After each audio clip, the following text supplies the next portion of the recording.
Mars is the closest place that we can reach with robotic exploration that we think had a really good chance of having ancient life. The Perseverance rover will land at a location called Jezero Crater. Jezero Crater is a very interesting place. It's a crater that once held a lake. There are a lot of craters on the surface of Mars that could have once hosted ancient lakes, but not every crater that we think had a lake actually preserves evidence that that lake was there. It had an inflow channel and it had an outflow channel. That means it was filled, the crater was filled with water. In Jezero, we have probably one of the most beautifully preserved delta deposits on Mars in that crater.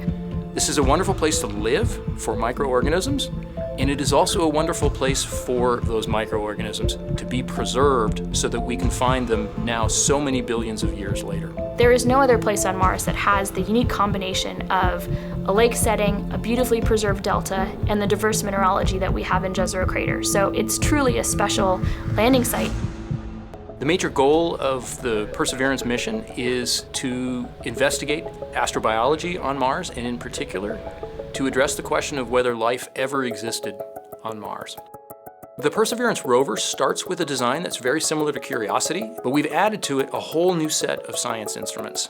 And these science instruments were purposefully selected to help us in the search for biosignatures. We're going to be taking microphones with us. For the first time, we're going to have that human sense on another planet. Perseverance carries with her a grand experiment in spacefaring technology, a helicopter, the name of which is now Ingenuity. One of the major upgrades that Perseverance has from Curiosity is that it's able to self-drive for a distance of up to 200 meters per day. As the rover is driving, it's literally building the map of the road it's driving on Mars. Scientists for years have told us that to really unlock the secrets of Mars, we have to bring samples from Mars back to Earth. So what Mars 2020 is going to do is to drill samples, put them in small tubes. We're going to seal it in its own individual tube.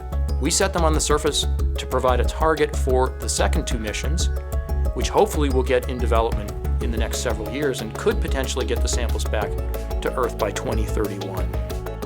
Perseverance is a very, very profound first step in both our understanding of our place in the universe and a stepping stone towards human exploration on Mars.